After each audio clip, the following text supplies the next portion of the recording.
Hi, my name's Michael Lee. This is a talk entitled Adaptive Design Optimization for the Mnemonic Similarity Task and is a presentation for Virtual Math Site ICCM 2021. I'd like to start by introducing my collaborators. Most of the work I'm presenting was done by my graduate student Manuel Villarreal, and we collaborated with Craig and Shauna Stark. Craig and Shauna are experts in the mnemonic similarity task, which is a modified form of a recognition memory task. It involves an encoding or a study phase in which participants see 128 pictures of items, as we see here, and then a testing phase in which 64 of those items are represented as repetitions to be identified as old stimuli. There are 64 completely new stimuli, and there are 64 similar lure stimuli. And it's really those similar lures that make the mnemonic similarity task different.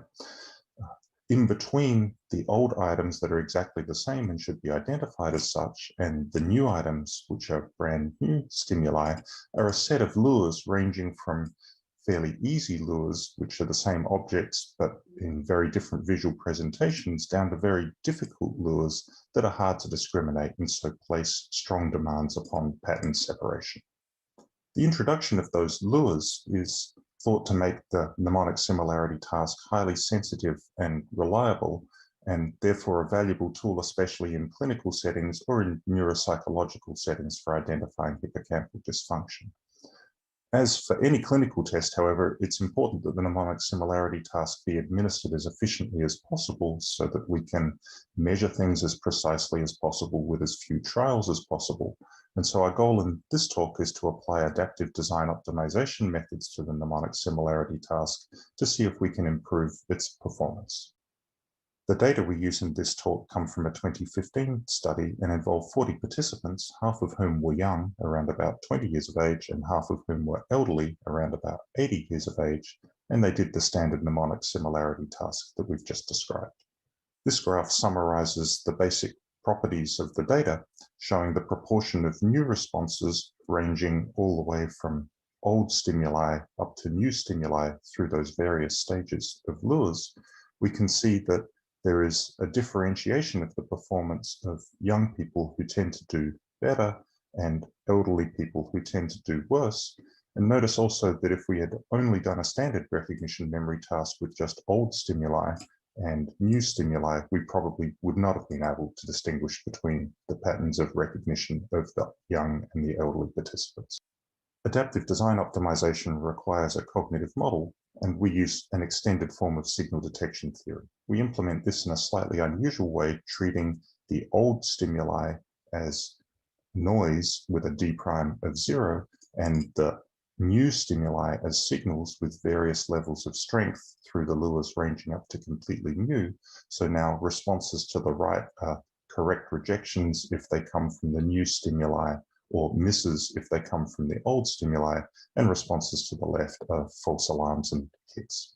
We implement this signal detection theory model as a Bayesian graphical model in JAX, and here's the graphical model that spells out the details of the modeling assumptions. The two important points are that both the D primes for the various lures and new stimuli and the old stimuli are modeled hierarchically, as is the criterion value across participants. So every individual has their own set of D primes and criteria, but these come from group distributions with means and standard deviations. And the second assumption we make is that there's the possibility that any trial can be a contaminant trial, and we do that with a latent mixture component, with some small base rate probability that any trial could be a contaminant trial corresponding to chance performance. When we apply this model to the data, we get sensible inferences. So here are the posterior distributions of the means for the criteria for both young and elderly participants, and for the various lures, and for the new stimuli. That hierarchical model is the right way to think about the data in general in terms of the two groups. But for adaptive design optimization, we focus at the level of individual participants. And in particular, the goal is to learn as quickly as possible about the D primes for the various stimulus types and the decision criterion that an individual has. So in this case, we now apply a non-hierarchical version of the model, but we maintain the latent mixture component. That will give a posterior distribution for psi, the things we want to know after T trials. And now we ask ourselves the question of what would happen if we presented a particular stimulus type as the next trial. Say we presented a Lua2 stimulus and the participant decided new, so their response on the T+1 trial was new. That would update what we understand about the things we want to know according to that additional bit of behavioral evidence. Of course, it's also possible that they could say old, in which case we would get a posterior distribution that looks like this. We measure how much information we would have learned in each of those two cases using Kullback-Leibler divergence, which is a measure of the information or the distance between two probability distributions. So the original distribution we had after T trials is this one. If they said old, it will have updated to this posterior distribution, and we measure the distance between. If they happen to say new, then we would get this Kullback-Leibler distance. We just note here that we approximate the Kullback-Leibler distance using this approximation that assumes the joint distribution of the multivariate psi that we're learning about is a multivariate Gaussian, and this allows for an efficient closed form approximation. But the important thing we want to know is how likely is it that they say old versus new, because that will be what determines what we expect to learn from presenting that Lua2 stimulus. Well, that's given by the model. That's what the model is for. It provides a posterior prediction of what will happen on that T+1 trial, given everything that's gone before with the data that have been seen and the responses that have been made. And so that's really just an integral over the model according to the current posterior distribution of the model parameters. And so that gives us the key thing that we need, which is the probability they're going to say old versus new. And so the final expectation of how much we learn from presenting Lua2 on the T+1 trial is a weighted sum of those two earlier Kullback-Leibler distances weighted by the probability of old versus new responding. And so now the final step is we don't necessarily present Lua2, we actually want to maximize the expected information of the next one we present. And so now we maximize over the possible stimulus types the expected value, and that's the one we present according to adaptive design optimization. So we got some results for this proposed adaptive design optimization method by considering how it reordered the 192 trials for an individual participant. So we generated a hypothetical order that followed adaptive design optimization, assuming that the decisions that people made would remain the same to the individual trials, but shuffling the order of those trials to see how quickly we could learn about the final posterior distribution. Notice that this means that adaptive design optimization eventually is going to end up in the same place as the original experiment, because in the end, both will have seen all 192 trials and be at the same posterior distribution. But our interest is in how quickly adaptive design optimization ordering can get to what will eventually be the final posterior distribution. And so the final posterior distribution, we denote psi star, and now we use Kullback-Leibler divergence again to measure the distance between, at the current state, at the teeth trial, how well the adaptive design optimization is doing in terms of an order that gets us close to that final state versus the experimental order. And so these two measures of how well the ordering is doing provide a way of assessing the results and seeing if adaptive design optimization improves the experimental order. Here are some results for one individual young participant. The Kullback-Leibler divergence is summarized down here across the 192 trials, and you can see that it falls slightly more quickly under adaptive design optimization. This dotted line shows the first point at which a stimulus wasn't available that adaptive design optimization wanted, and you can see at that point it's outperforming the experimental order. The other panels show specific elements of the model, the criterion or the D primes associated with the lures or the new stimuli, and show in the yellow the experimental inference about the posterior distribution for that parameter, and in the blue the adaptive design optimization inference. And so we can see in this example, the reason adaptive design optimization performs better is that it's more quickly able to learn about the final posterior D prime for the Lua4 stimuli, eventually This is what both models will converge to because that's the inference about that D prime when all of the data have been seen. And you can see that adaptive design optimization gets there after about 30 trials or so, whereas the original experimental order had considerably more uncertainty for a large number of trials. Here's another example, this time involving an elderly participant. We can see that again, adaptive design optimization outperforms the experimental order.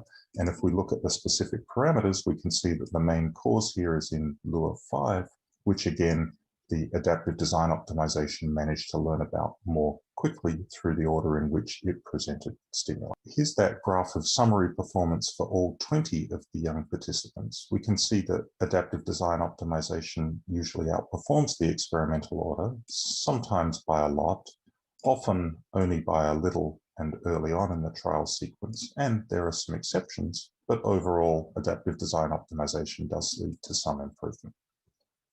Here are the same patterns of results for the elderly participants, and we see the same sorts of features. Adaptive design optimization is generally better, often by a lot, sometimes only by a little, and there is the occasional exception.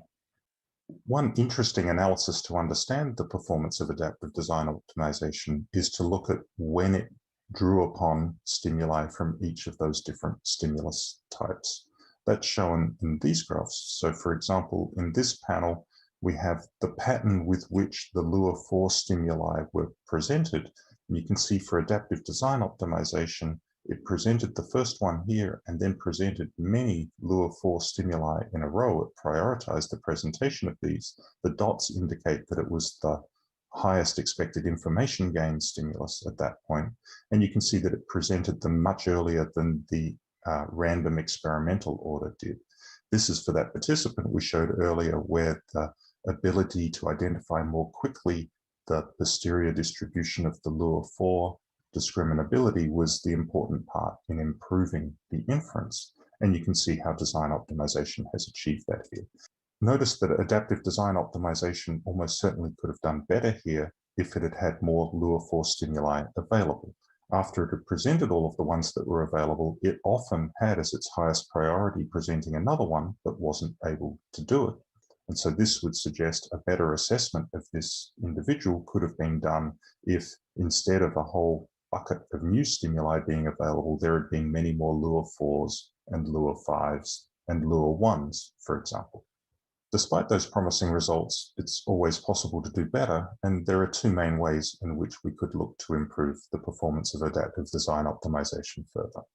One is through improving the cognitive model. It's generally the case that the better the underlying cognitive model, the better adaptive design optimization will perform because those predictions about future behavior become better. In fact, we've already done some of this. The contaminant component that we introduced to the model was critical in the success that we've demonstrated. Without that, adaptive design optimization really didn't improve upon the experimental order.